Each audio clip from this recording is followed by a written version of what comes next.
হরে কৃষ্ণ। আমরা সকলকে সুস্বাগতম।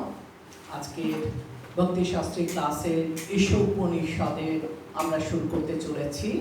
10 মন্ত্র 10, 11 এবং 12 তিনটে মন্ত্র আমরা আলোচনা করব। এই 10 মন্ত্রটা আমরা দেখব এই বিদ্যা ও অবিদ্যা চর্চা ফলগুলো ভিন্ন। বিদ্যার ফল একরকম আর অবিদ্যার ফল আরেক রকম। আর মন্ত্র 11 এখানে আমরা দেখব যে বিদ্যা ও অবিদ্যা এদের যুগপৎ প্রয়োগ। প্রথমে আমরা 10 নম্বর মন্ত্র দেখে নিচ্ছি যে বিদ্যার ফল কিভাবে আলাদা আর অবিদ্যার ফল কিভাবে আলাদা। আমরা গত সপ্তাহে আলোচনা করেছিলাম মন্ত্র 9 পর্যন্ত। তো মন্ত্র 9 আমরা দেখেছিলাম যে বিদ্যার অনুশীলনে অবিদ্যা চর্চা অপেক্ষা অধিক কুফল। আজ আমরা মন্ত্র 10 দেখব বিদ্যা আর অবিদ্যার ফল ভিন্ন। তো আসুন সবাই আমরা 10 নম্বর মন্ত্রটা উচ্চারণ করি। অন্নদেব আহুর বিদ্যায়া অন্নাতাহু অবিদ্যয়া ইতি শ্রুতং ধীরানাং যেনস্তৎ বিচক্ষিরে অন্নদেবা আহুর বিদ্যায়া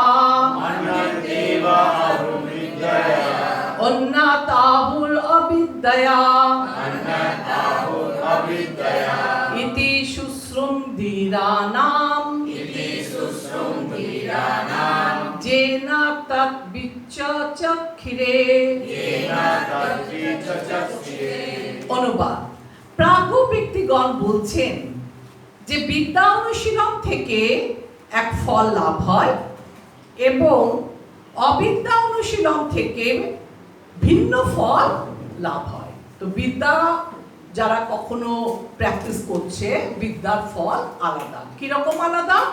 তো আমরা দেখব অনুচ্ছেদ 1 আর অনুচ্ছেদ 2, এই দুটো অনুচ্ছেদে বিদ্যার কাঙ্ক্ষিত ফলসমূহ, যে বিদ্যার কি কি ফল সেটা ভগবদ গীতার 13 অধ্যায়ে 8 থেকে 12 নম্বর শ্লোকে বিস্তারিত বলা আছে যে বিদ্যা কি কি আকাঙ্ক্ষিত ফল।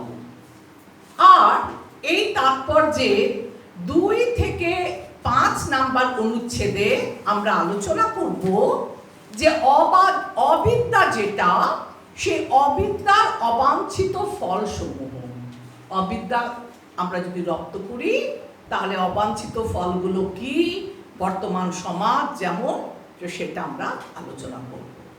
আর অনুচ্ছেদ 6 থেকে 9 একদম শেষ পর্যন্ত আমরা দেখব, আমরা আলোচনা করব যে ধীর ব্যক্তি বিদ্যার শিক্ষা প্রদান করতে পারে। যে কেউ বিদ্যার শিক্ষা প্রদান করতে পারে না, কেবলমাত্র ধীর ব্যক্তিরাই বিদ্যার শিক্ষা প্রদান করতে পারেন।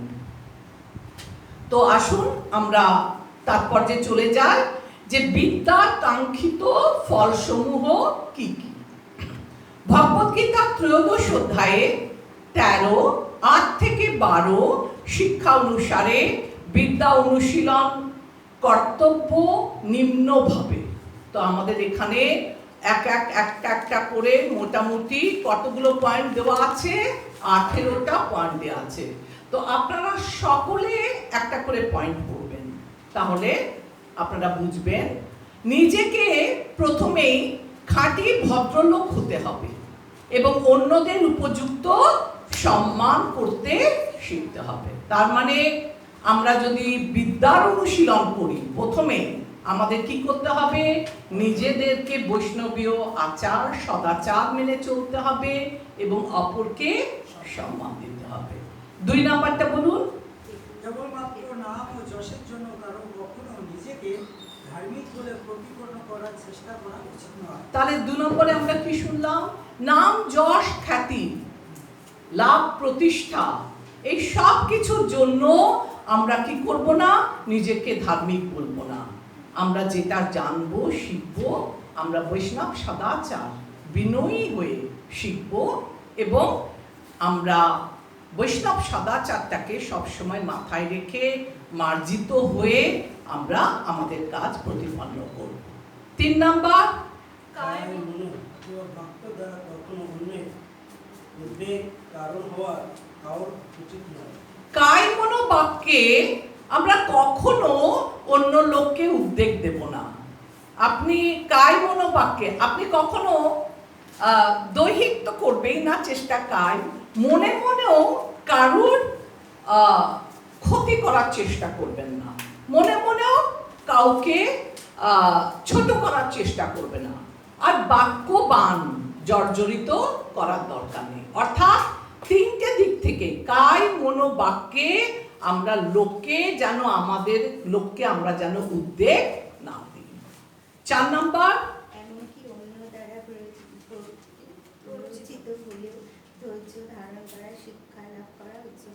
তো আমরা কখনো কখনো দেখি যে আমরা কাউকে করলাম না, কিন্তু লোকে আমাদেরকে হতে পারে কখনো কখনো কটু কথা বলে দিল, বা একটা কায় বাক্য দ্বারা আমাদেরকে মর্মাহত করলো, কিন্তু সেটা করলেও বলছি যখন বলবে না মাতাজি, হ্যাঁ। রেকর্ডিং এ অসুবিধা হয়। ওকে, হ্যাঁ, তারপর যে পড়বে আপনারা একটা কাজ করুন, মাইকটা দিয়ে লাইন করে বলুন সবাই, ঠিক আছে, এক এক করে। হ্যাঁ, তো আমরা 4 নাম্বারটা কি পড়লাম?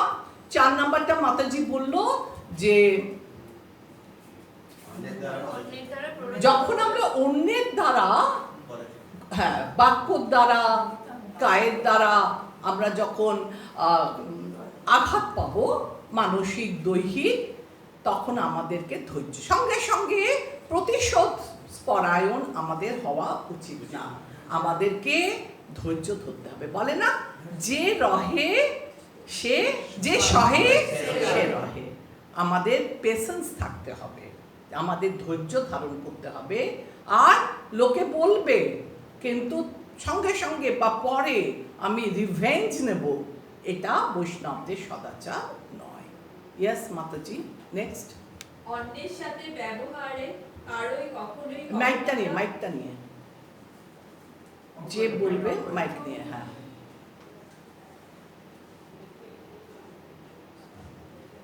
অন্যের সাথে ব্যবহারে কারো কখনোই কপটতা বা ছলনার আশ্রয় নেওয়া উচিত নয়। আচ্ছা, এই কপটতা ছলনার আশ্রয় কি বলছে? কারুর সাথে কপটতা করা উচিত না। কিন্তু আমরা এই ঈশা উপনিষদে পড়লাম না এই কথাটা, কপটতা কোথায় পড়েছেন আপনারা? মানুষের 4টে কি দোষ ত্রুটি আছে, তার মধ্যে একটা কি ছিল? কারণাপাত। সেখানে কি মানুষের একটা স্বভাব হচ্ছে অপরকে প্রতারণা করা। তাই বলছে আপনারা এই সম্বন্ধে সতর্ক হয়ে যান, কখনো কারুর অনিষ্ট বা কাউকে কপটতা বা ছলনার দ্বারা আপনি আপনার ব্যবহারে কখনো কপটতা যেন প্রকাশ না পায়। নেক্সট, সদ্গুরুর অনুসন্ধান করা উচিত, যিনি তাকে ক্রমান্বয়ে পারমার্থিক উপলব্ধি স্তরে উপনীত হতে সাহায্য করতে পারেন, এবং এই প্রকার আচার্যের নিকট নিজেকে আত্মসমর্পণ করে তাঁর সেবা করা এবং পরিপ্রশ্ন করা উচিত। তো আমরা দেখেছি যে ভক্তিপথে এগোতে গেলে সর্বপ্রথম কি না, শ্রীগুরুর চরণে আমাদেরকে কি করতে হবে? আত্মসমর্পণ করতে হবে এবং গুরুর কাছ থেকে দীক্ষা নিয়ে সৎগুরুর কথা অনুসারে আমাদের চলতে হবে। আমরা সৎগুরুর সাথে কেমন ব্যবহার করব? আপনারা গীতায় পড়েছেন 4th অধ্যায়ের 34 নম্বর শ্লোকে, তদ্বিদ্ধি প্রণিপাতেন পরিপ্রশ্নেন সেবয়া উপদেশন্তি তে জ্ঞানম জ্ঞানস্তপ্তদর্শিনা। তো আমরা সৎগুরুকে শুধু গ্রহণই করব না, সৎগুরুকে সেবার দ্বারা সন্তুষ্ট করব, আর তারপরে বিনীত বিনয়ের সাথে যখন আমরা তাকে প্রশ্ন করব, তখন একে একে সৎগুরু আমাদের সেই সব প্রশ্নের উত্তরে জবাব দেবেন। নেক্সট, 7 আত্ম উপলব্ধির স্তর লাভের জন্য শাস্ত্রানুমোদিত বিধি নিষেধ নিষেধগুলি অবশ্যই পালন করা উচিত। এবার এই আত্ম উপলব্ধি আত্মতত্ত্ব জ্ঞান লাভের জন্য গুরুদেব আমাদের কি করে, কিছু ডুজ অ্যান্ড কিছু ডোন্টস, কিছু আমাদের নিয়ম বিধি দেয়। সেটা কি কি, আমাদের কি কি করা উচিত, ন্যূনতম 16 মালা জপ করা উচিত, সকালবেলা উঠে মঙ্গলারতি করা উচিত, তাই না? আর কিছু আছে যেগুলো আমাদের করা উচিত নয়, কি কি 4টে নিয়ম, কি কি 4টে নিয়ম, আমিষ আহার বর্জন, দ্রুতক্রিয়া বর্জন, নেশা বর্জন। তো এইগুলো আমাদেরকে সদ্গুরুর শরণাপন্ন হয়ে সদ্গুরুর কথা মতো এগুলো করতে হবে। 8 নাম্বারটা বলুন। অবশ্যই শাস্ত্র সিদ্ধান্তের প্রতি দৃঢ় শ্রদ্ধাশীল হওয়া উচিত। হ্যাঁ, তো শাস্ত্র অধ্যয়ন করে শাস্ত্রে যা লেখা থাকবে সেটার উপর সেটাকে প্রামাণিক সত্যি মনে করে আমাদের চলতে হবে। আমাদের মনে বারবার প্রশ্ন আসে না, কালকে আমরা সেদিনকে গুরু মহারাজ কি বললে, সেদিনকে কোশ্চেন আনসার হচ্ছিল না, আমরা যখন বিশ্ব বাংলায় গেলাম, মেয়েরা অল্প বুদ্ধি কেন, সম্পন্ন কেন, কিছু জায়গা থাকে না, সেটা হচ্ছে প্রভুপাদের কথা আনন্দমোহন প্রভুজি খুব সুন্দরভাবে বললেন, যে যমুনা মাতাজির এক্সাম্পল দিলেন, যে আমরা 7:30টার সময় মাতাজিকে কত সম্মান করতো, কারণ মাতাজির আমরা ওই সকালবেলা করি না আদি পুরুষা দর্শন আরতিতে করি, তামাহং ভাজামি, এটা উনি গিয়েছেন। হ্যাঁ, মালতী মাতাজির কথা বললো। তো কিছু প্রামাণিকতা আমাদের মেনে নিতে হবে, মনকে আমাদের বোঝাতে হবে শাস্ত্রে যে লেখা আছে সেটাই বেদ বাক্য, তখন এর ওপর আমাদের তর্ক করা উচিত নয়। কারণ অনেক বুঝে সুঝে ভেবে চিন্তে শাস্ত্র লেখা হয়। তাই মনে যদি অশ্রদ্ধা থাকে, মনে যদি আপনার দৃঢ়তা না থাকে, তাহলে আপনি শাস্ত্র অধ্যয়ন করেও ওটাকে হৃদয়ঙ্গম করতে পারবে না। তাই কৃষ্ণ বলেছিল গীতায় অর্জুনকে, যে এই জ্ঞান আমি কৃষ্ণকে কেন অর্জুনকে দিল, কারণ অর্জুন ছিল তার ভক্ত, আর অর্জুন কি করত, সখা এবং ভক্ত যে কথাটা বলবে সেটা হৃদয়ঙ্গম করার মতো ক্ষমতা অর্জুনের মধ্যে ছিল। তাই ভগবানের যদি বিশ্বাস না থাকে গোড়াতে, তাহলে আপনি যতই গীতা পড়ুন, যতই শাস্ত্র অধ্যয়ন করুন, আপনার সেই শাস্ত্রটা হৃদয়ঙ্গম হবে না। কিছু প্রামাণিক জিনিসকে আমাদেরকে বেছে নিতে হয়, আর প্রামাণিক জিনিসকে আমাদের মনে করতে হয় যে এটাই বেদ বাক্য। একটা স্কুলে জাগতিক উদাহরণ, একটা 1-এর বাচ্চাকে ম্যাডাম পড়াচ্ছে, টিচার পড়াচ্ছে, এটা হচ্ছে এ, এটা বি। বাচ্চাটা যদি বলে এটা এ কেন নয়, আমি যদি বি কে এ বলি, এ কে সি বলি, না, যেটা টিচার পড়াচ্ছে সেটা স্টুডেন্ট কি করে, মনে করে এটাই বেদ বাক্য। এমনকি বাড়িতে গিয়ে যদি তার মা বাবাও বলে যে এটা এরকম না, বলবে না, এটা আমাদের টিচার শিখিয়েছে, এর প্রনাউন্সিয়েশনটা এটাই হবে, কারণ কি এটা আমার টিচার বলেছে। বাচ্চারা মায়ের বাবার কথা অত শোনে না, টিচার যেটা বলে দিয়েছে ক্লাসে ওটাই ফাইনাল, এর বেশি আর কিছু না। তো আমাদের শাস্ত্রটাকে ওইভাবেই করতে হবে। নেক্সট, আত্ম উপলব্ধির পথে ক্ষতিকর সব রকম অনুশীলন থেকে সম্পূর্ণভাবে বিরত থাকা হয়। হ্যাঁ, তো আত্ম উপলব্ধির পরে যেসব জিনিসগুলো আমাদেরকে ক্ষতি করবে, হ্যাঁ আপনারা পড়েছেন অলরেডি এগুলো, তো যেগুলো কি কি ক্ষতি করে আপনারা খুব সুন্দরভাবে উপদেশামৃততে পড়েছেন, কোন কোনগুলো আমাদের ভক্তি পথের অন্তরাল। তো এইগুলো আমি আবার করে ডিসকাস করছি না, টাইম চলে যাবে। তো এইগুলো আমাদেরকে মাথায় রেখে চলতে হবে। হ্যাঁ, 6 বেগটা কি কি, যেগুলো আমাদের ভক্তি পথের অন্তরাল, সেগুলো আমাদেরকে সেই বিষয়ে আমাদেরকে সতর্ক থাকতে হবে। একটু ফাস্ট করবেন, হ্যাঁ আমাদের অনেকটা এগোতে হবে। দেহের প্রতিপালনের জন্য প্রয়োজনের অতিরিক্ত গ্রহণ করা উচিত নয়। এটা আমরা অলরেডি পড়েছি, দেহ প্রতিপালন করাতে বাচ্য বেগম মনসাতে পড়েছি, তাছাড়াও কিসে পড়েছি, ঈশাবাস্য নীতিতে পড়েছি, তাই না?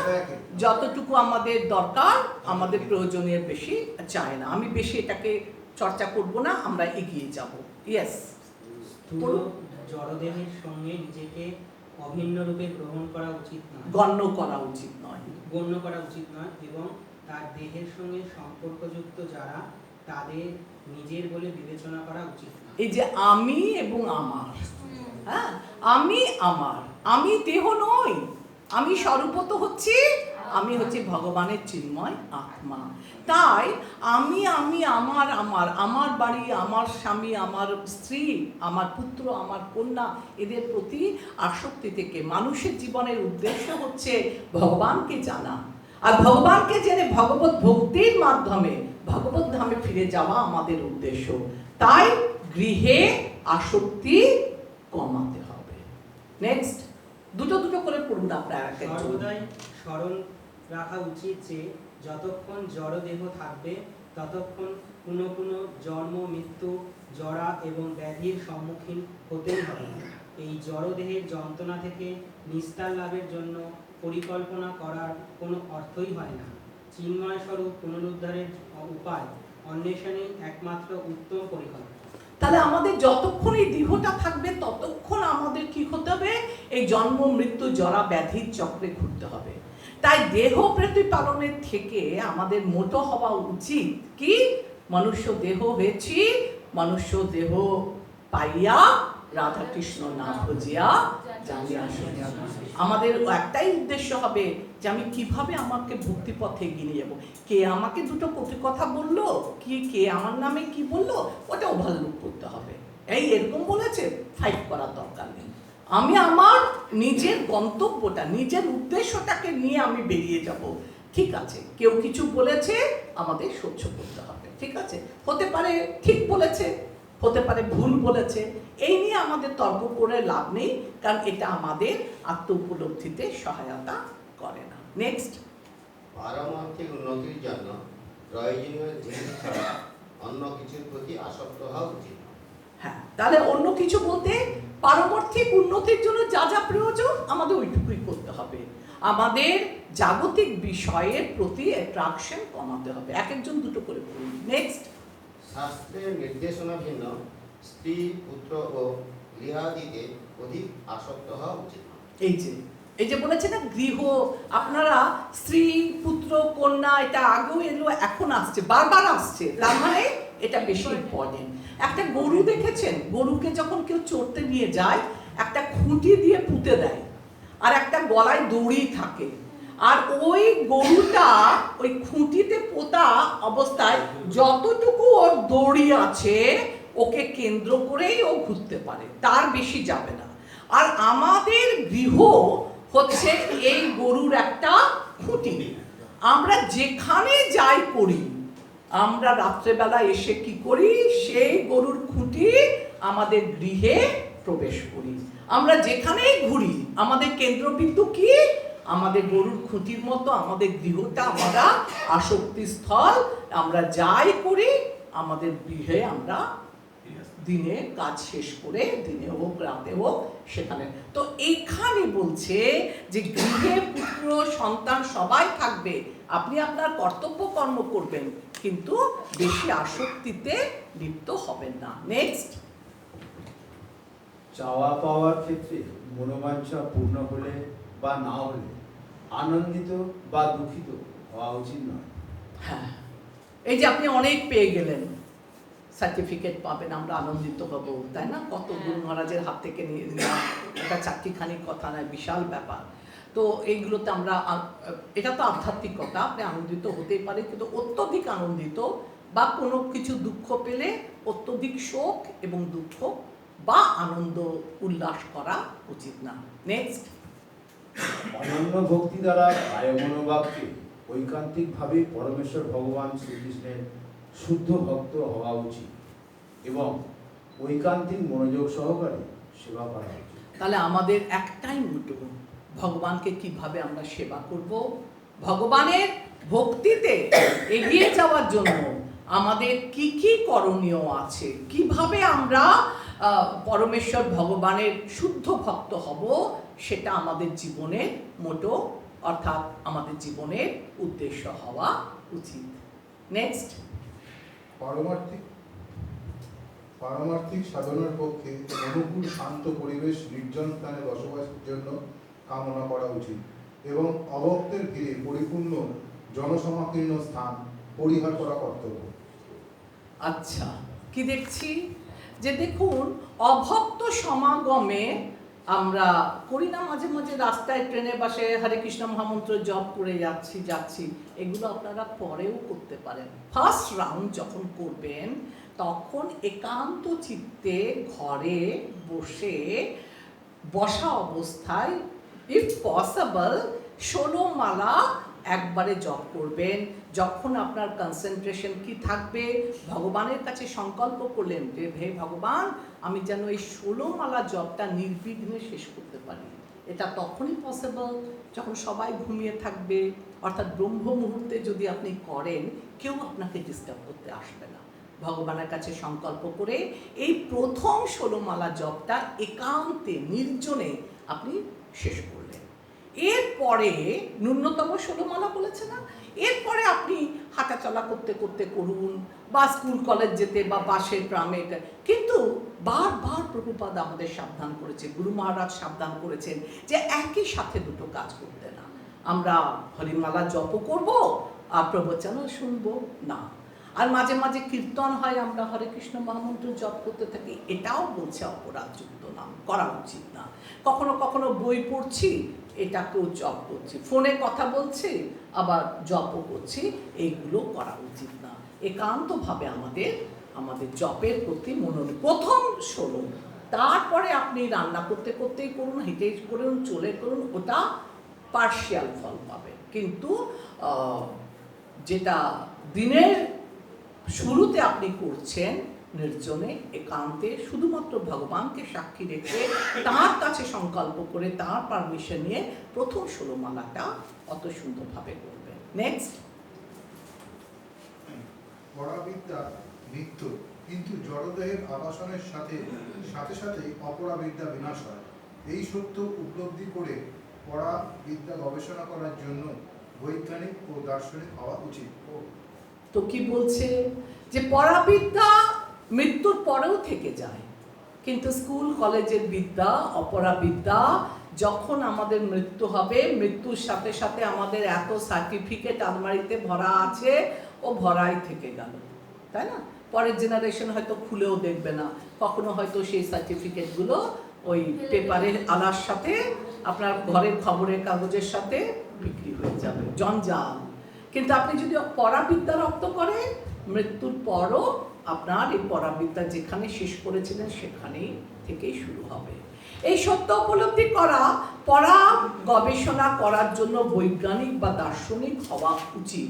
আপনারা গবেষণা করবেন, করবেন, অনুসন্ধান করবেন, এটা অপরাবিদ্যার ক্ষেত্রে না। পরাবিদ্যারও অনেক ভাবনা চিন্তা করা যায় ওই বিষয়ে। তো সেই পরাবিদ্যাকে কি করতে বলছে, আগে এগিয়ে নিয়ে যেতে বলছে। এবার দেখুন, এটা কটা আমরা 18টা বললাম, এটা কিসের সম্বন্ধে বললাম? ফল। কার ফল? বিদ্যা। এবার অবিদ্যার ফল কি? অবিদ্যার ফলস্বরূপ আমি চার্ট করে বলছি, অবিদ্যা চর্চা। এই অবিদ্যা চর্চা কারা করে? আধ্যাত্মিক জীবন ত্যাগ করে জড় ভোগের সাধনা, যারা আধ্যাত্মিকতার পথে নেই, অর্থাৎ ভক্ত না, অভক্তরা, এরা কি করে?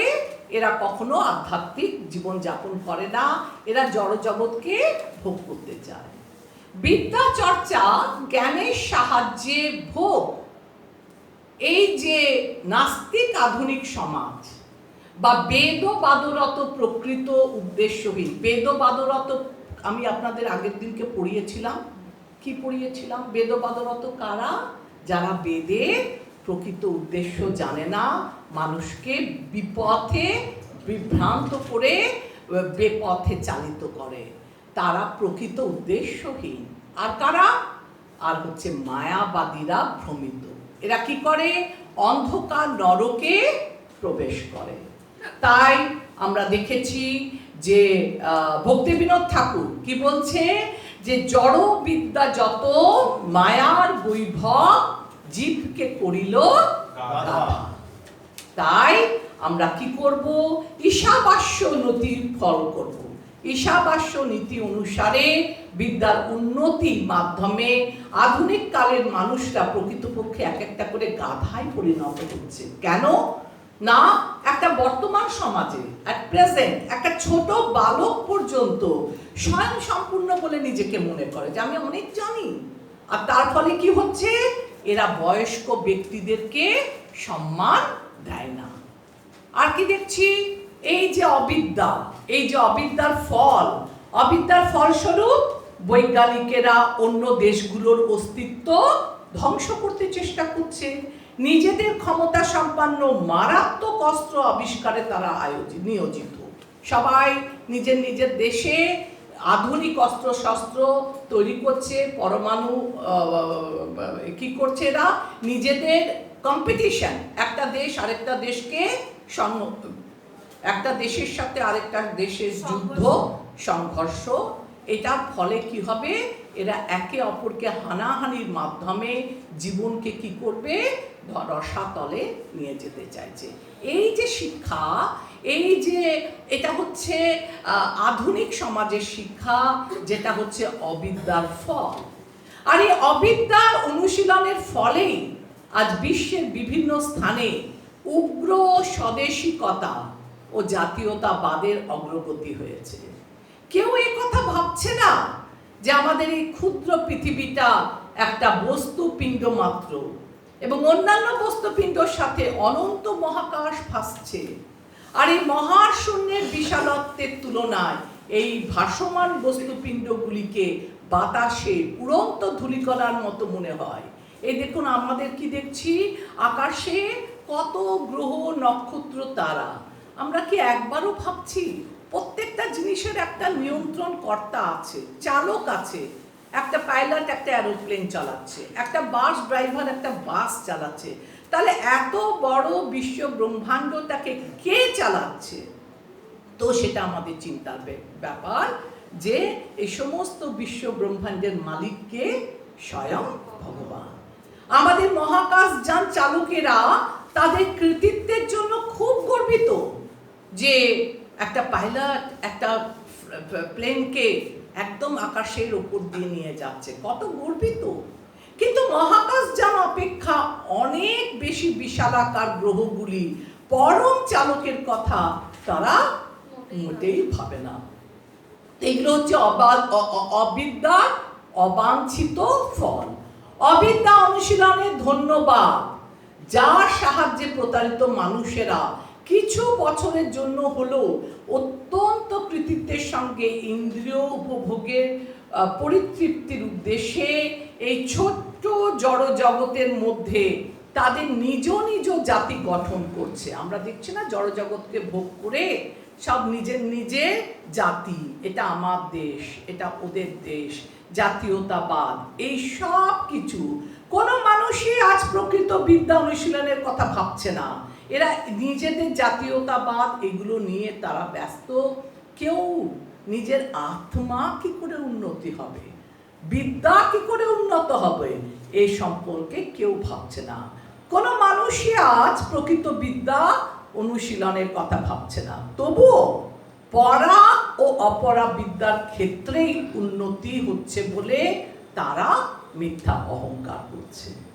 তাহলে এই যে পরা আর অপরা বিদ্যা আলোচনা করলাম, তাহলে এই বিদ্যাটা আমরা কার কাছে শিখব? স্কুল কলেজে তো পড়া হচ্ছে না, ইউনিভার্সিটিতেও পড়া হচ্ছে না, তো আমরা কার কাছে শিখব? বলছে এই পড়া বিদ্যাটা ধীর ব্যক্তির কাছে শেখা উচিত। দেখুন আপনাদের বইয়ে আছে, ধীর ব্যক্তির কাছ থেকে বিদ্যার নির্দেশাবলী এই মন্ত্রে ইঙ্গিত করছে। অবশ্যই অর্জন করতে হবে। ধীর ব্যক্তি কাকে বলছে? যিনি কখনো মায়ার দ্বারা বিচলিত হন না, তিনি হচ্ছেন ধীর ব্যক্তি।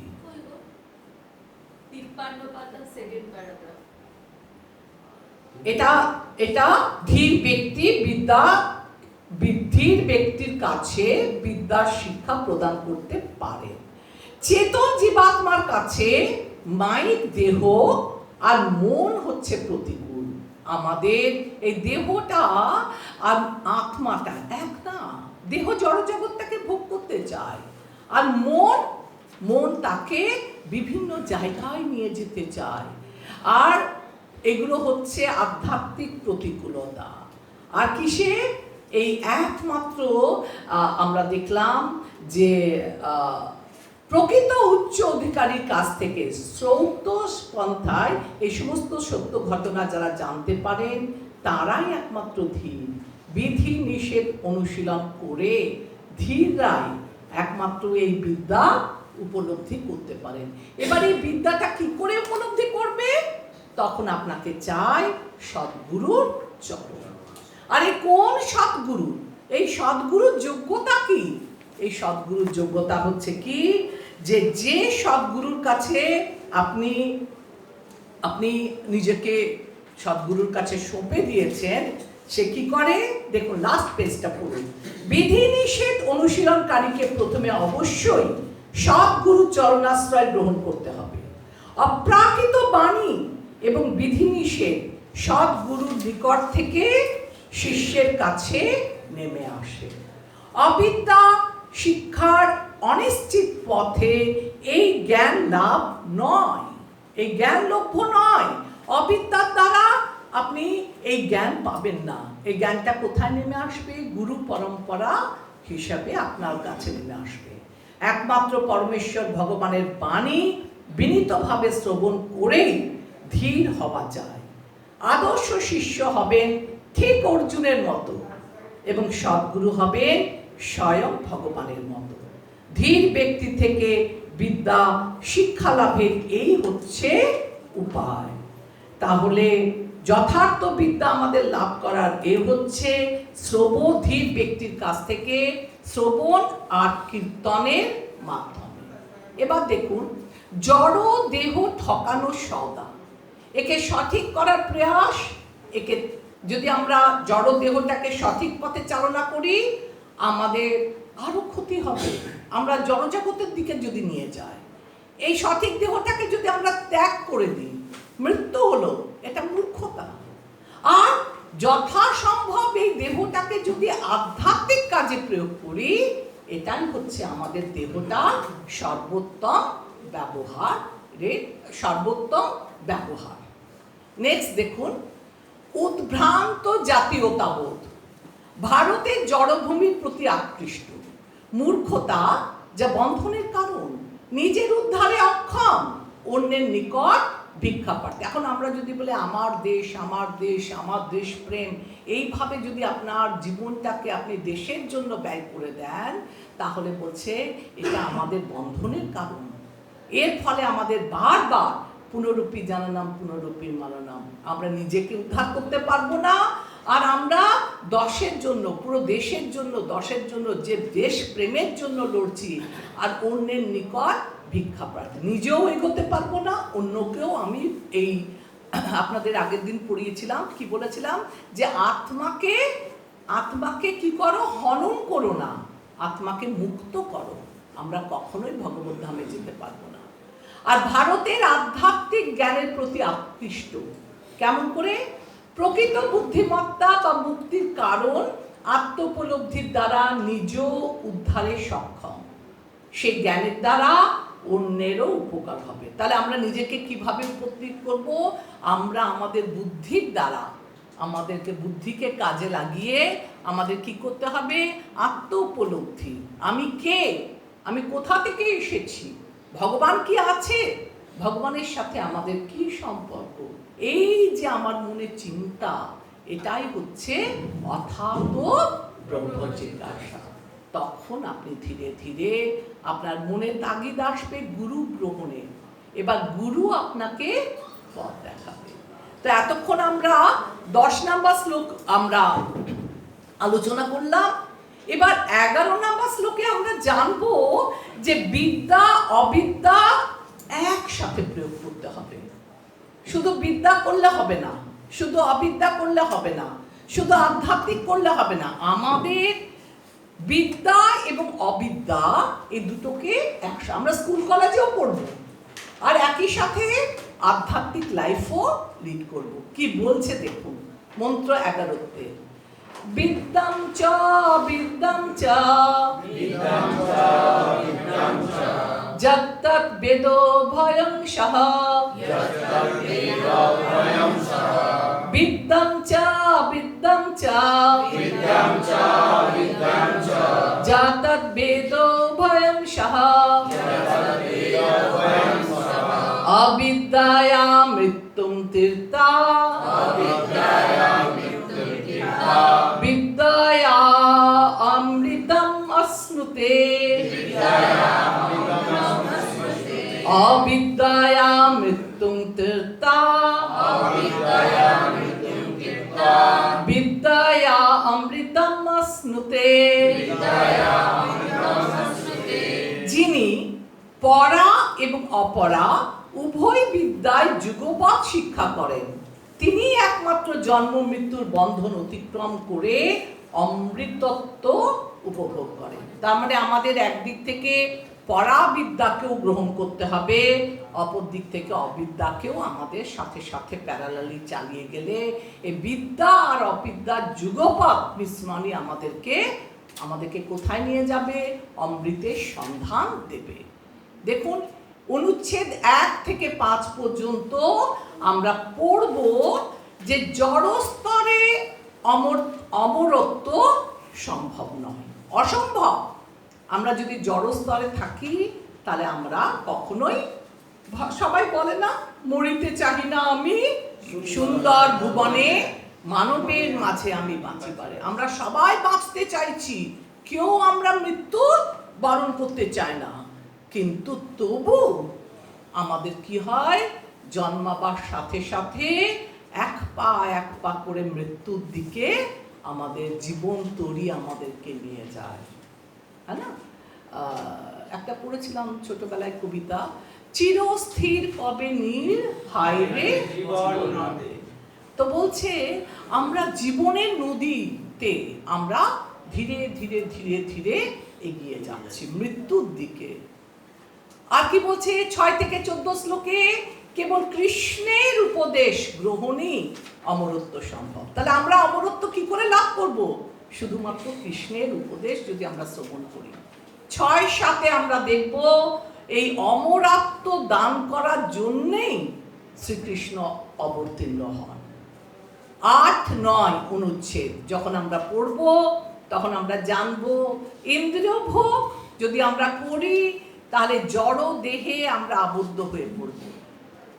10-11 অনুচ্ছেদে আমরা পড়ব অপরা ধর্মে জড় ও আধ্যাত্মিকতার মধ্যে সাম্য করে। আর 12 থেকে 14 শ্লোকে দেখব পরা ধর্মই অমরত্ব প্রদান করে। তো চলুন এক এক করে আমরা অনুচ্ছেদে জানতে চাই যে কি বলছে। বলছে যে আমরা কেউ মরতে চাই না, কিন্তু এই পৃথিবী একটা নিয়ম হচ্ছে জন্ম মৃত্যু জরা ব্যাধি ত্রিতাপ-ক্লেশ অহরহ আমাদেরকে দগ্ধ করছে, কারণ এইগুলোই প্রকৃতির নিয়ম। আমরা সবাই বাঁচতে চাই, কিন্তু আমরা তো দূরের কথা। পুরাণ থেকে আমরা দেখেছি দৈত্যরাজ হিরণ্যকশিপু, সে অমরত্ব লাভের জন্য সে ছিল অনেক উন্নত, তার কার্যকলাপ সম্বন্ধে আমরা জানতে পারি। জাগতিক দিক থেকেও সে ছিল চরম উন্নত। তার অবিদ্যাজনিত জড় জাগতিক লব্ধ বস্তু এবং শক্তির সাহায্যে হিরণ্যকশিপু মৃত্যুকে জয় করতে চেয়েছিল। কার আরাধনা করেছিল? কার তপস্যা করেছিল? ব্রহ্মা তপস্যা করেছিল। স্বয়ং ব্রহ্মা যখন কাছে আসলেন তিনি কি চাইলেন? অমরত্বের বর চাইলেন। ব্রহ্মা বললেন এই জড় জগতে আমিও অমর নই, তাহলে আমি তোমাকে কিভাবে অমরত্বের বর দেব? এটা আছে না, আমরা গীতায় পড়েছি, আব্রহ্ম না লোকে পুনরাবর্তিনা হরিজন। তাহলে একটা ছোট পিপিলিকা থেকে একদম ব্রহ্মলোক পর্যন্ত সবাই বিনাশী। তো ব্রহ্মা তাকে বললেন যে তিনি অমরত্ব বর দিতে পারেন না, কারণ এই জড়জগতের স্রষ্টা ও গ্রহমণ্ডলীর শাসনকর্তা তিনি হলেও তিনি নিজেই অমর নন। আর এই হিরণ্যকশিপু, এটা খুব ইম্পর্টেন্ট, হিরণ্য শব্দটার অর্থ হচ্ছে সোনা, আর কশিপু মানে কোমল শয্যা। এই ভদ্রলোক টাকা এবং নারী এই দুইটি বিষয়ে অত্যন্ত আগ্রহী ছিল। সে অমর হয়ে এই সব কিছুকে ভোগ করতে চেয়েছিল। তখন হিরণ্যকশিপু বলল, তুমি যদি আমাকে, ব্রহ্মাকে বলল, যদি আমাকে অমরত্বের বর দিতে না পারো, তাহলে আমাকে এমন কিছু বর দাও যে এই 84 লক্ষ জনিতে, এই 84 লক্ষ প্রজাতির মধ্যে আমাকে যেন কেউ, দেবতা হোক বা জীব হোক, কেউ যেন আমাকে হত্যা করতে না পারে। আর কি বলল? জলে স্থলে অধিকাংশে কিংবা কোনো অস্ত্র দ্বারাই সে যেন নিহত না হয়। আর কি বলল? এইভাবে হিরণ্যকশিপু নির্বোধের মতো মনে করেছিল যে এই প্রতিশ্রুতিগুলি তাকে মৃত্যু থেকে রক্ষা করবে। শেষ পর্যন্ত হিরণ্যকশিপু ব্রহ্মার এই সমস্ত বর লাভ করেও কার হাতে মৃত্যু হলো? অর্ধ নর এবং অর্ধ সিংহ রূপী ভগবান নৃসিংহদেবের দ্বারা তিনি নিহত হন। এবং তাকে বধ করতে ভগবান কি ব্যবহার করেছিলেন? নখ। নখ ছাড়া আর কোনো অস্ত্রই তিনি ব্যবহার করেননি। জল, স্থল বা আকাশের কোথাও সে নিহত হয়নি, কেননা সে নিহত হয় এমন এক আশ্চর্যজনক জীবের কোলে, যার সম্পর্কে তার কোনো ধারণাই ছিল না। এখানে বিশেষ লক্ষণীয় যে জড় বৈভবে উন্নত, চরম উন্নত এবং অত্যন্ত শক্তিশালী ব্যক্তি ছিল এই হিরণ্যকশিপু। আর বিভিন্ন প্রকল্প সত্ত্বেও মৃত্যুকে জয় করতে সে পারেনি। অর্থাৎ চিরস্থায়ী জীবন লাভ করতে হলে আমাদের কি করতে হবে? ভগবত ধামে গমন করতে হবে। যে পদ্ধতির দ্বারা ভগবত ধামে প্রত্যাবর্তন করা যায় তা ভিন্ন শাখার জ্ঞান, যেমন উপনিষদ, বেদান্ত সূত্র, ভাগবত গীতা, ভাগবতম ইত্যাদি বৈদিক শাস্ত্র থেকে কেবল আমরা এই জ্ঞান লাভ করে থাকি। আর বাকি কি আছে? এই সব প্রথমেই আমরা বললাম, এই সব শাস্ত্র ওপর আমাদের দৃঢ় বিশ্বাস রাখতে হবে। আর তাহলে আমরা কি করতে পারি? এই জীবনে সুখ পেতে গেলে, এই জড়জাগতিক দেহের অবসানে চিরন্তন ও আনন্দময় জীবন লাভ করতে হলে এই সব পবিত্র শাস্ত্রগ্রন্থ গ্রহণ করে দিব্য জ্ঞান লাভ করতে হয়। আর এই সংসারবদ্ধ জীব ভগবানের সঙ্গে তার নিত্য সম্পর্কের কথা ভুলে গিয়ে যখন তারা অস্থায়ী এই দেহটাকে, অস্থায়ী এই জন্মভূমিকে সে ভ্রমবশত সর্বস্ব বলে গ্রহণ করছে, ভগবান কৃপাবশত কি করেছে না এই শাস্ত্রগুলো আমাদের দিয়েছে। কারণ কি আমরা ভগবানকে ভুলে গেছি। ভগবানকে আমাদের স্মৃতিতে পুনরায় নিয়ে আসার জন্য আমাদেরকে ভগবান কি দিয়েছে? এই শাস্ত্রগুলো দিয়েছে। বিস্মরণশীল মানুষকে স্মরণ করিয়ে দেওয়ার জন্যই যে তার আলয় এই জড়জগৎ নয়। তার আলয় কোথায়? তার জীব মাত্রই চিন্ময় সত্তা বিশিষ্ট এবং তার চিন্ময় আলয়ে প্রত্যাগমন করেই কেবল সে সুখী হতে পারে। এদিক ওদিক সেদিক ভটকালে সে সুখী হবে না। একটা খুব সুন্দর আছে, আচ্ছা জাগতিক উদাহরণটা আমি আর একটু পরে গল্প পরে বলছি, আগে এটা শেষ করে নি কোর্সটা। আচ্ছা, তারপরে আমরা কি দেখলাম? 6 থেকে 14তে কেবল কৃষ্ণের উপদেশ গ্রহণেই আমরত্ব লাভ করা সম্ভব।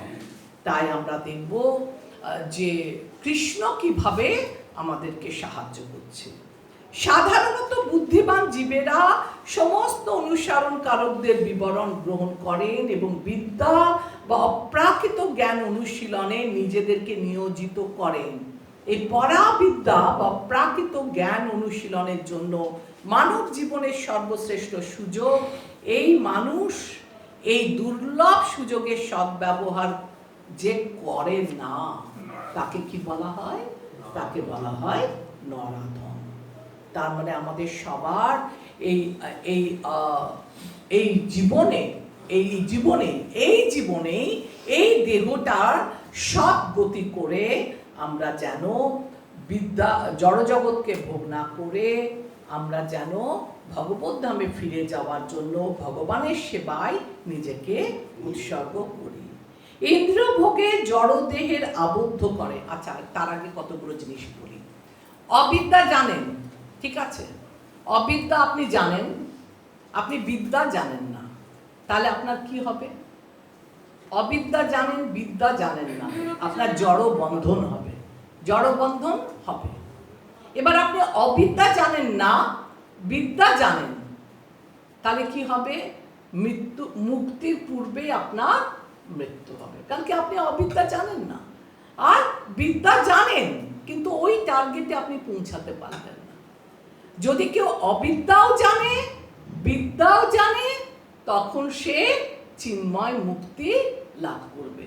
আমি আরেকটু এক্সাম্পল দিয়ে বলি। একটা ভক্ত অমরত্বের জন্য লোভী নয়। সে বলে, তুমি আমাকে যেখানে যেমন ভাবে কীট জন্ম হোক, যথা তুহা কি আছে, বহির্মুখ ব্রহ্মে জন্মে নাহি আস, মানস দেহ গেহ যো কিছু মোর, ওর পিল তুমা পদে নন্দ কিশোর। বলছে, আমার যা আছে আমি সব কিছু তোমায় দিলাম, আর আমি মুক্তি চাই না, আমি একটাই জিনিস চাই, যে আমি তোমাদের যেন সেবা করতে পারি। ভগবান, তুমি আমাকে নরকে রাখো, একটা কৃমিকৃতে দেখো, আর নাকি তুমি আমাকে স্বর্গালোকে রাখো, নাকি তুমি আমাকে গোলক বৃন্দাবনে রাখো, যেখানে আমাকে রাখো, আমি যেন তোমার সেবার অধিকার থেকে কখনো তুমি আমাকে বঞ্চিত করো না।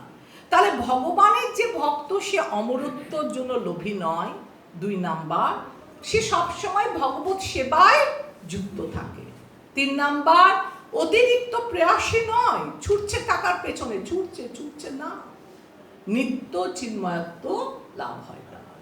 কিন্তু যারা আসরিক ভাবাপন্ন লোক, তারা মনে মনে অমরত্বের কামনা করে, তারা ভগবত বিদ্বেষী, চরম জড় প্রয়াস, আর তাদের হয় বিনাশ, আর বিনাশের পরে আবার তাদের পুনর্জন্ম হয়। তাহলে জড় পদার্থ যেখানে আত্মা অনুপস্থিত, সৃষ্টি, ক্ষয় আর বিনাশ প্রাপ্ত হয়। কিন্তু জড় দেহে যেখানে আত্মা আছে, সেটা সৃষ্টি, বৃদ্ধি, স্থিতি, প্রজনন, ক্ষয়, বিনাশ। আপনারা গীতায় পড়েছেন, মানুষের দেহে, আপনার যেখানে জড় দেহে চিন্ময় আত্মা আছে, মানুষের কি কি 6টা পরিবর্তন? জন্ম, বৃদ্ধি, স্থায়ী, প্রজনন, ক্ষয়, মৃত্যু। যখন আপনার দেহে আত্মা থাকবে, আপনার এগুলো করতে হবে। জীবন সংগ্রামে জয়লাভের জন্য একমুখী প্রচেষ্টা থেকে বিরত থাকার শিক্ষাই হচ্ছে শ্রী ঈশ উপনিষদ আমাদের দিচ্ছে। বেঁচে থাকার জন্য প্রত্যেককেই কঠোর সংগ্রাম করেছে, কিন্তু জড়া প্রকৃতির নিয়ম এমন কঠোর যে কেউই তাকে অতিক্রম করতে পারে না। চিরস্থায়ী জীবন লাভ করতে হলে আমাদের কোথায় যেতে হবে? ভগবত ধামে প্রত্যাবর্তন করতে হবে, তাছাড়া উপায় নেই। এবার দেখুন, কৃষ্ণের অমরত্বের উপদেশ। আমরা যদি কৃষ্ণর কাছে যেতে চাই, তাহলে আমাদের কি করতে হবে? শাস্ত্র অধ্যয়ন করতে হবে, আর কি করতে হবে? পরাবিদ্যা চর্চা করতে হবে, তাহলে আমরা চিন্ময় মুক্তি লাভ করব। আর পরোক্ষ শিক্ষা, মৃত্যু কিভাবে? জ্ঞানহীন অভিজ্ঞতা ও জ্ঞান, শিক্ষা গ্রহণে ব্যর্থ, ক্লেশের দ্বারা শিক্ষা গ্রহণ, এই সব কিছু করলে আপনি কি করতে পারবেন না? ভগবত ধামে যেতে পারবেন না। এবার দেখুন বিষয়, দেহগত সুখ কেমন? অল্প। আপনি একটা মিষ্টি খাচ্ছেন, যতক্ষণ মিষ্টিটা নিয়ে মুখের মধ্যে নাড়াচাড়া করছেন, ততক্ষণ সুখ পাচ্ছেন। যেই খাওয়া হয়ে গেল, সুখও চলে গেল। তাহলে দেহগত সুখটা কি? স্বল্প। আর দেহগত ক্লেশ কেমন? দীর্ঘ। একটা পা ভেঙে গেল পড়ে গিয়ে, আপনাকে 6 মাস ধরে ওই প্লাস্টার নিয়ে বিছানায় শুয়ে থাকতে হবে। প্রাবল্য, দেহগত সুখ রস, দেহগত ক্লেশ তীব্র। আর বৈচিত্র্যটা কি? কেবল ইন্দ্রিয় সমূহ, দেহের প্রত্যেকটা অংশে ক্লেশ পায়, আর দেহগত সুখ কেবল ইন্দ্রিয় সমূহ। যদি আপনি ভগবানের ভক্তি করেন আপনার সব ইন্দ্রিয় দিয়ে, ঋষিকেন ঋষিকেশ সেবনম ভক্তির উচ্চতে। আচ্ছা, এগুলো আপনাদের বলার দরকার নেই। কর্ম, ভক্তি, জ্ঞান। কর্মটা কি?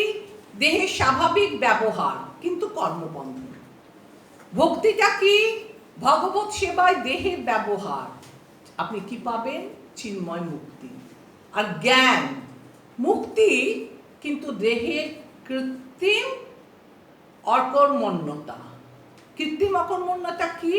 আমি এক এক করে স্টেপ ধরে এটাকে আপনি বলছি।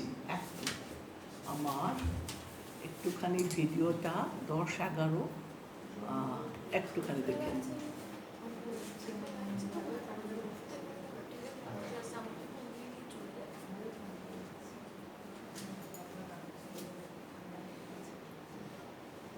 তাহলে আমরা এতক্ষণ ধরে যেটা কি পড়লাম তার জিস্ট কি? তার জিস্ট হচ্ছে যে পরা ধর্ম আমাদেরকে অমরত্ব প্রদান করে, আর যেটা অপরা ধর্ম সেটা আমাদেরকে অধোগতি দেয়। আর যদি আমরা ঊর্ধ্বগতি চাই তাহলে আমাদেরকে পরা অপরা দুটোর কম্বিনেশন করে পড়তে হবে। এবার এই একই জিনিস 12 মন্ত্র বলছে, 12 রকম মন্ত্রে বলছে যে এই যে উপাসনাগুলো, দেবতার উপাসনা কিংবা ব্রহ্ম উপাসনা, এইগুলোর কেন দরকার, বা এগুলো কেন ভগবান সৃষ্টি করেছে? ভগবান সৃষ্টি না করলেই পারতো, তাহলে আর লোকে করতো না। তো কেন আমরা এগুলোর উপাসনা করব, বা এইগুলোর উপাসনার ফল কি, সেটা আমরা 12 মন্ত্রে দেখছি। কি বলছে? অন্ধং তম প্রবিশন্তি, অন্ধং তম প্রবিশন্তি, যে অসম্ভূতিম উপাসতে, যে অসম্ভূতে উপাসতে, যে অসম্ভূতিম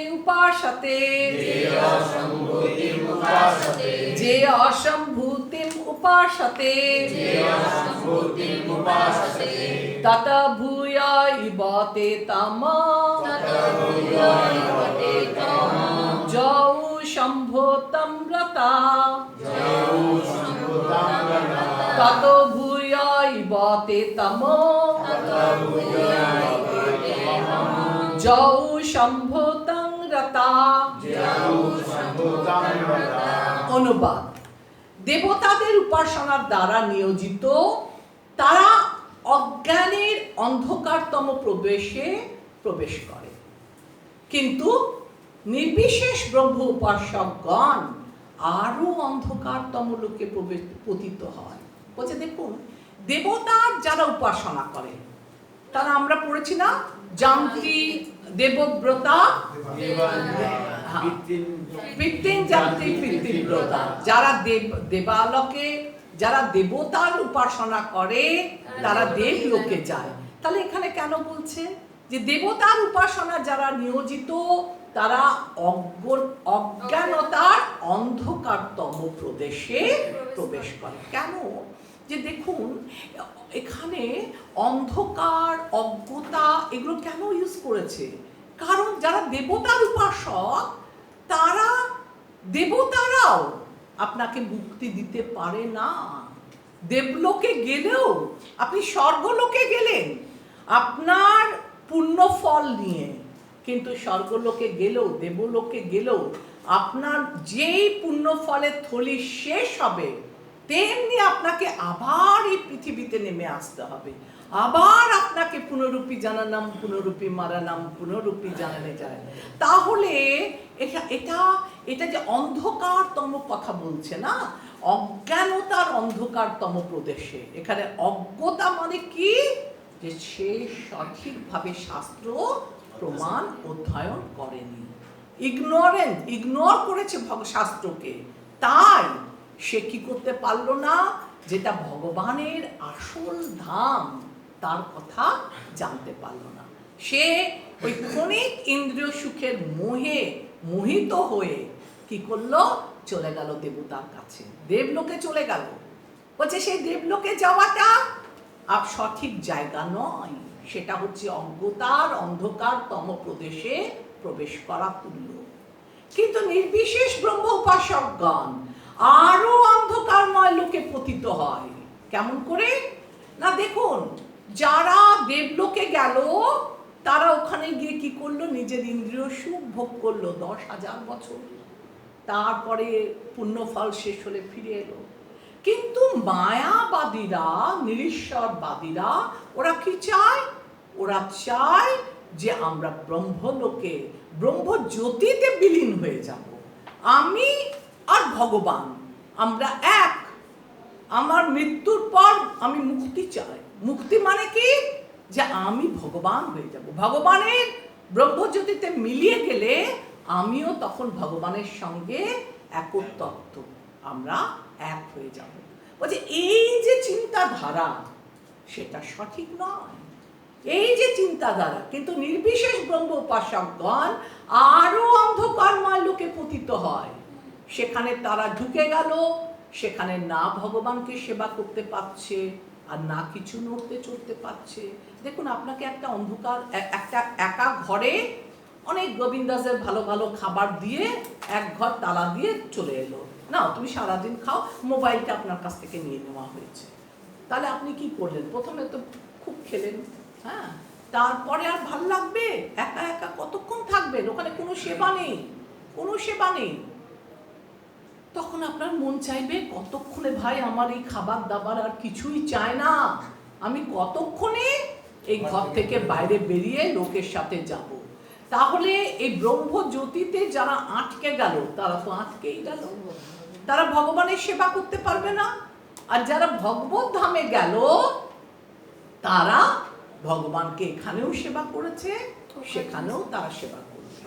তাই আমরা মন্ত্রে 12তে এখন আমরা কি পড়ব, মন্ত্র 12তে আমরা পড়ব সম্ভূতির উপাসনায় অসম্ভূতির উপাসনা অপেক্ষা অধিক কুফল, যেটা আমি এখন বললাম। মন্ত্র 13-14 তো আজকে না, 12 দিন। তাহলে আমরা কি দেখছি, 12 মন্ত্রের 1, 2, 3 অনুচ্ছেদে আমরা পড়ব যে দেবতা ও ঋষিগণও ভগবানকে নির্বিশেষ জেনে ভ্রমিত হন।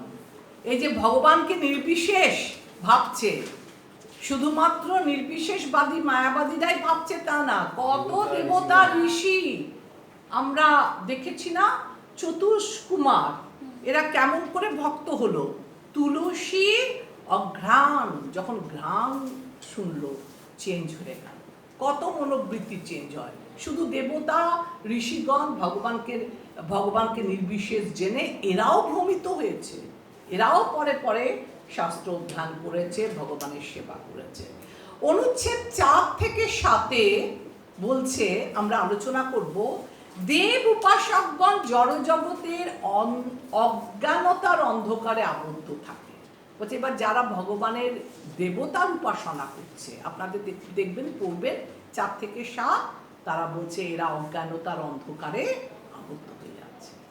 আর 7 থেকে 10 মানুষকে বিভ্রান্তকারী নির্বিশেষবাদী গণ অন্ধকারতম লোকে পতিত হয়। কিছু মানুষকে এই 7 থেকে 10-এ আপনারা আলোচনা করে দেখবেন যে এখানে নির্বিশেষবাদীরা মানুষকে ভুল বিভ্রান্ত করছে, বেপথে চালিত করছে, আর তার ফলে মানুষকে বিভ্রান্তকারী নির্বিশেষবাদী গণ অন্ধকারতম লোকে এরা পতিত হচ্ছে।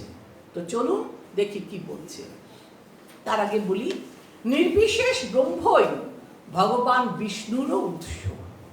ভগবান বিষ্ণু কোথা থেকে এসেছে, স্বয়ং শ্রীকৃষ্ণের কাছ থেকে।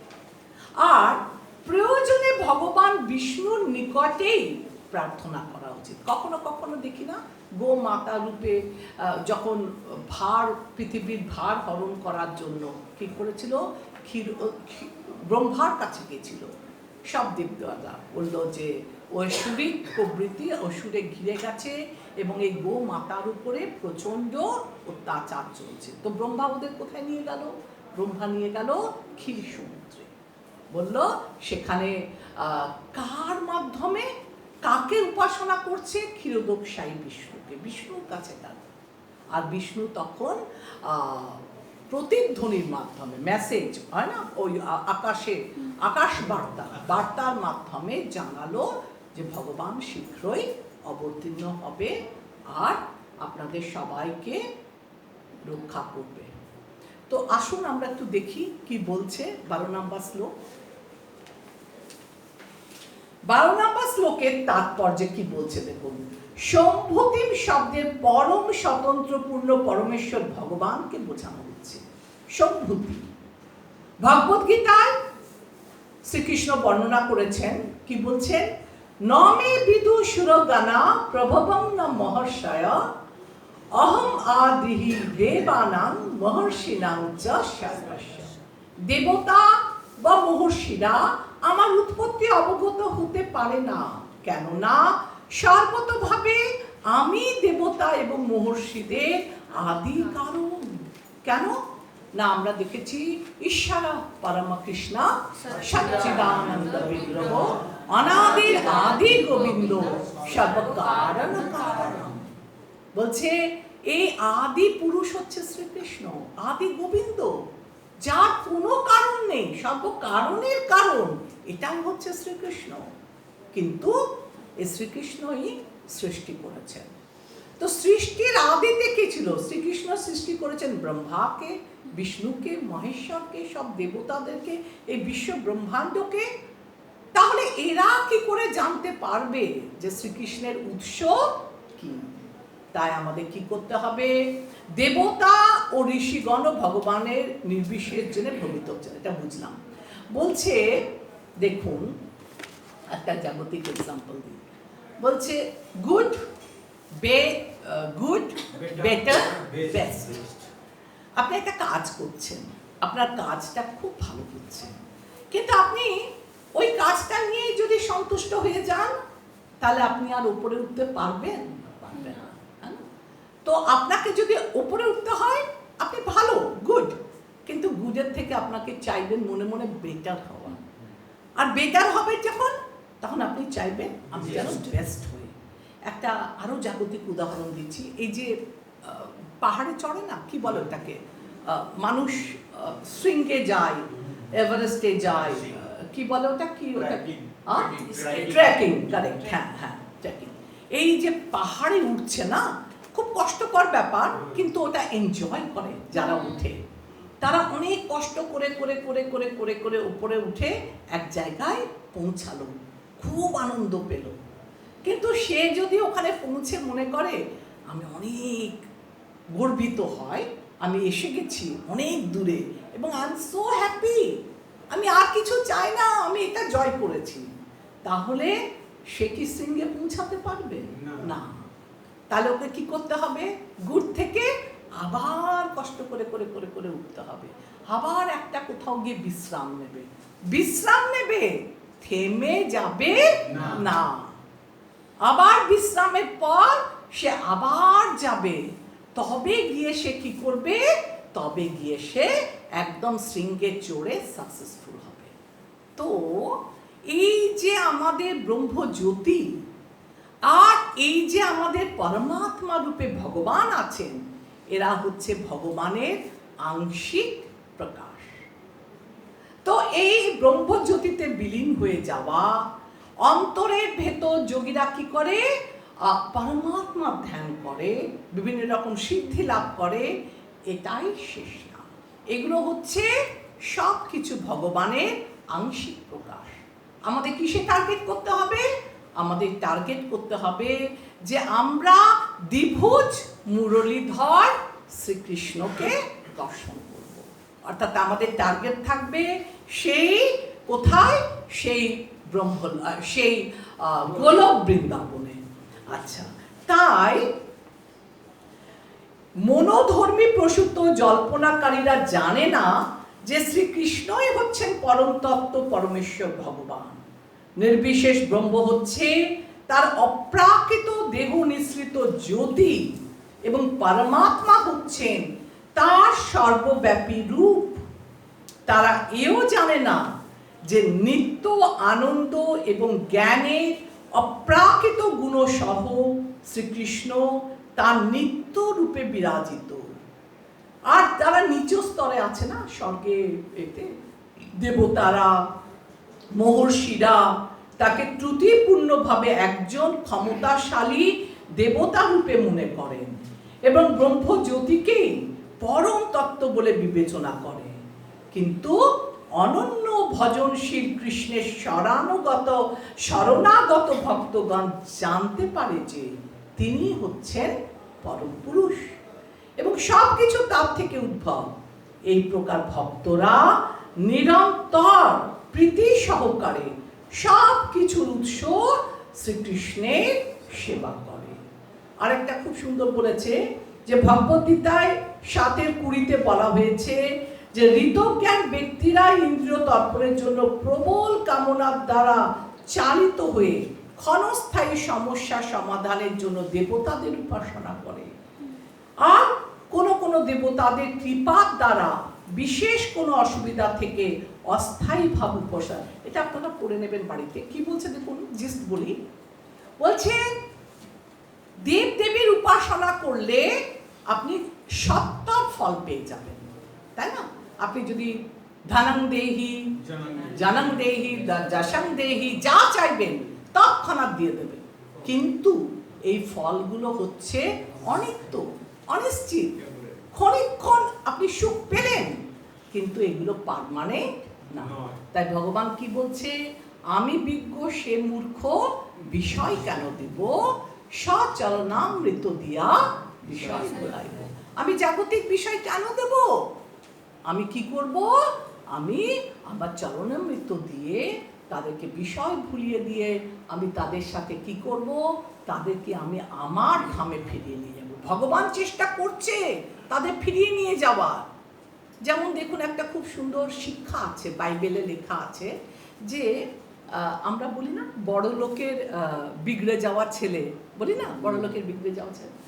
তো ছেলে, ফাদার অ্যান্ড সান, বাবা ছেলে ঝগড়া হয়ে ঘরে, বড় হয়ে গেছে ছেলেটা, লায়ক হয়ে গেছে।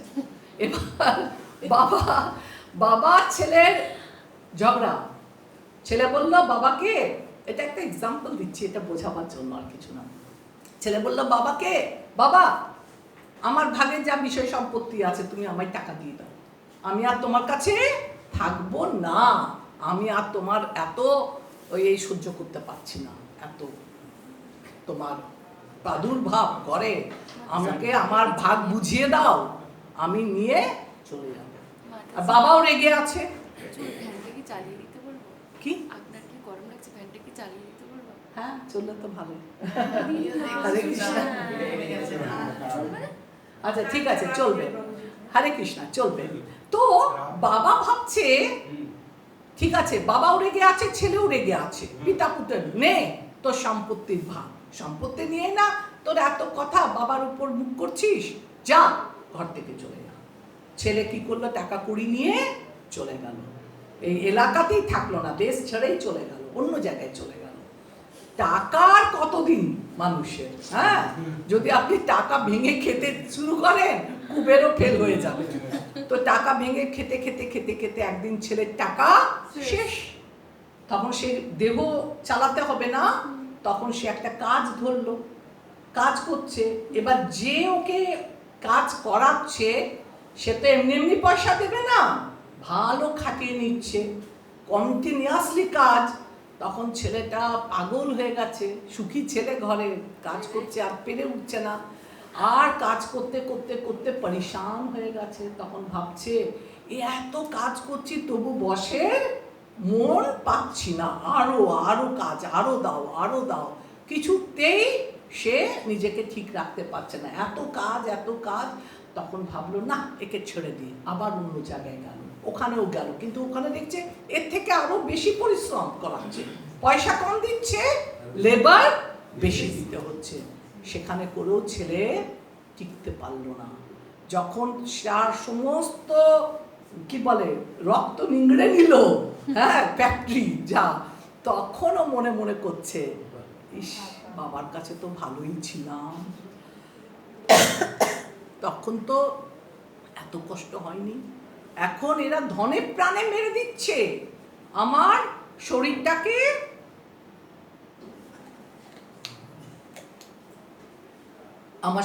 ওরা কি করছে, শরীর বলে মনে করছে না, আমাকে পশুবৎ খাটাচ্ছে।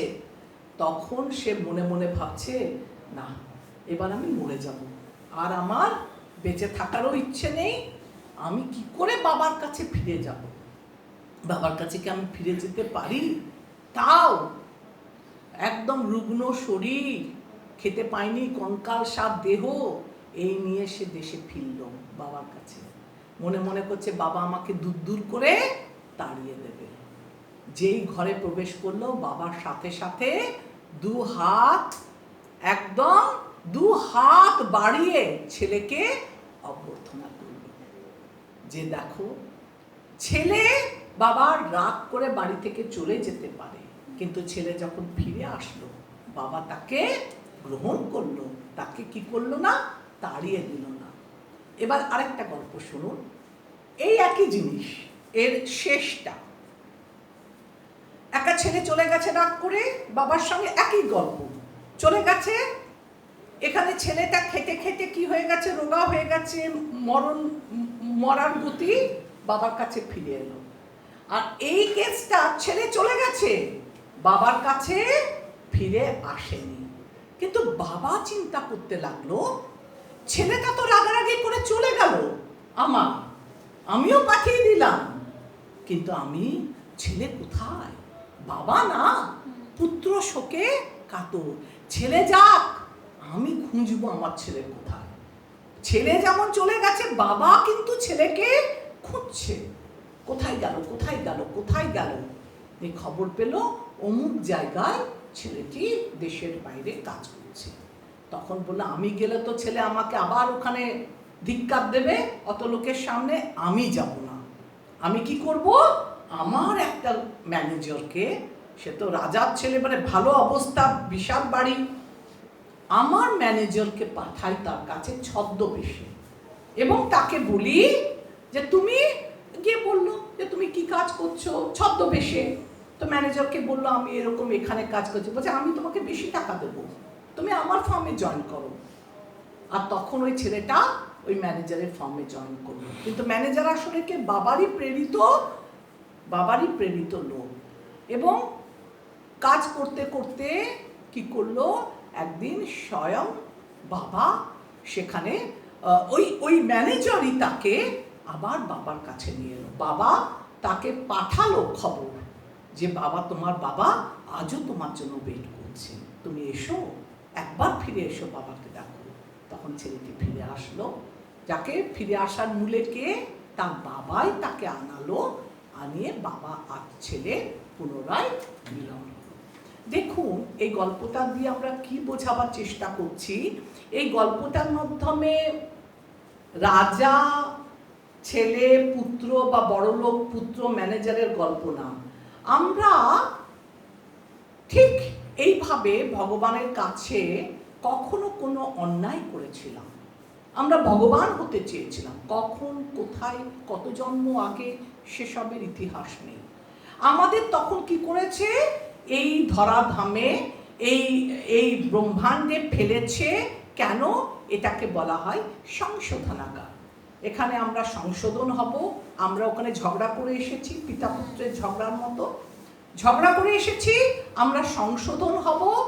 এবং ভগবান সব কিছু রেখে দিয়েছে, যে তুমি যদি ভোগ করতে চাও জড়জগৎকে ভোগ করে ভগবান সেজে থাকো, আর তুমি যদি আমার কাছে ফিরে আসতে চাও তাহলে ভগবানের ভক্তি করে আমার কাছে ফিরে এসো। ছেলেটি আমরা ভগবানের কাছে ফিরে যেতে যতটা উৎসুক, ভগবানও ততটা তার হারানো সন্তানকে তার কাছে ফিরিয়ে নিয়ে যাওয়ার জন্য ততটাই উৎস। তাই আমরা যদি 1 পা ভগবানের দিকে এগিয়ে যাই, ভগবান 7 পা এগিয়ে এসে আমাদের কোলে করে নিয়ে যাবে।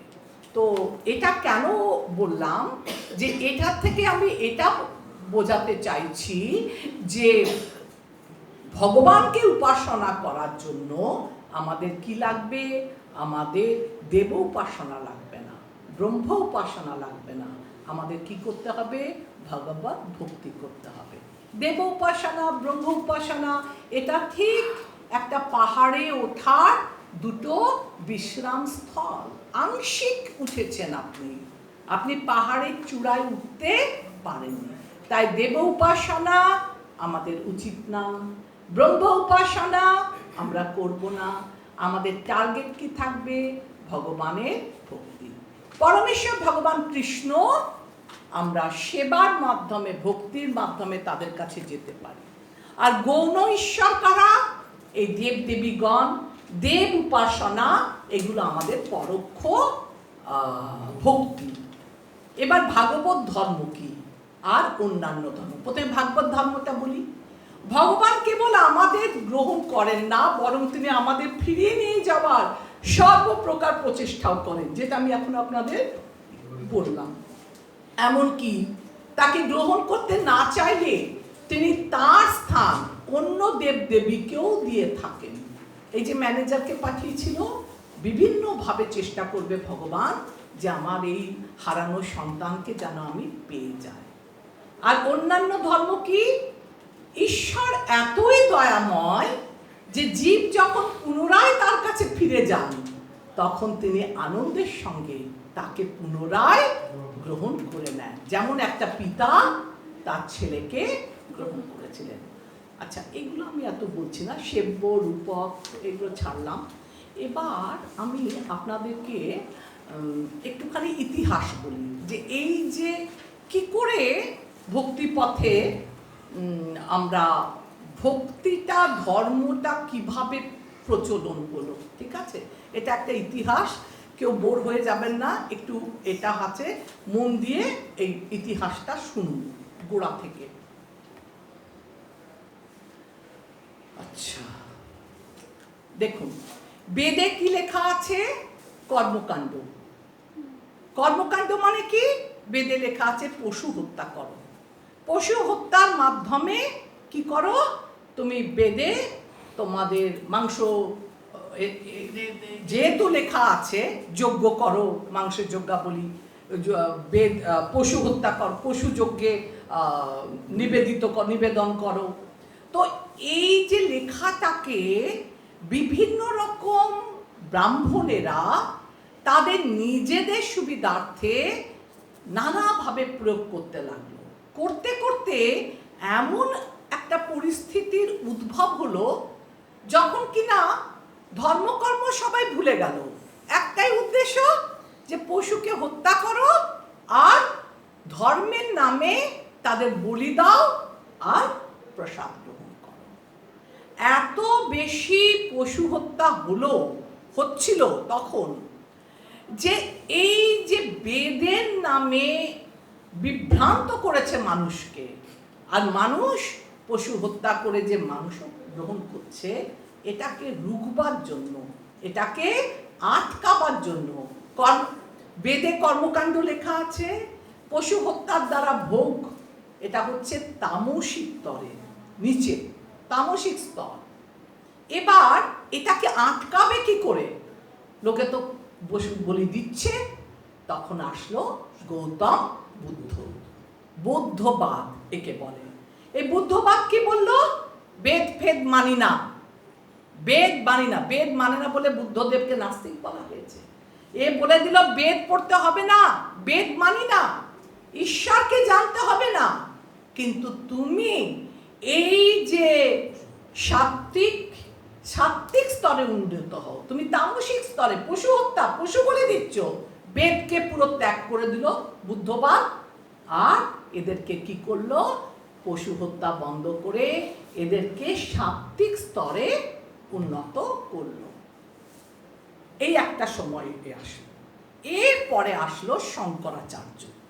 শঙ্করাচার্যটা কি করলো? শঙ্করাচার্য হলো মায়াবাদী। ও কি করলো? বলল নির্বিশেষবাদ। শঙ্করাচার্য বলল এই যে সাযুজ্য মুক্তি, আমরা ভগবান এক, আমাদের জড়জগৎ ভোগ করতে হবে না, সব কিছু ত্যাগ করো। আমাদের টার্গেট কোথায় থাকবে? শঙ্করাচার্য বলল যে সাযুজ্য বা ব্রহ্মবাদ, যে সবাই আমরা মৃত্যুর পরে আমরাই ভগবান হয়ে যাব। বৈদিক শাস্ত্রের আনুগত্য শাখা দেখানো। প্রথমে পশু বলি কর্মকাণ্ড, তারপর এলো বুদ্ধ, গৌতম বুদ্ধ। গৌতম বুদ্ধর পরে কে আসলো? নির্বিশেষবাদ, শঙ্করাচার্য। শঙ্করাচার্য এসে আবার নির্বিশেষবাদ, সাযুজ্য মুক্তির কথা সবাইকে শেখালো। এবার দেখুন, নির্বাণ বা শূন্যবাদ, বৌদ্ধবাদটা বৈদিক শাস্ত্রের অবমাননা করা। কারণ কি বৈদিককে ওর বেদ ওরা মানছে না, বুদ্ধরা, এটা বৈদিক শাস্ত্রে অবমানন করা। আর নির্বাণ বা শূন্যবাদ, এইটা বুদ্ধবাদ প্রচার করলো বুদ্ধের পরবর্তী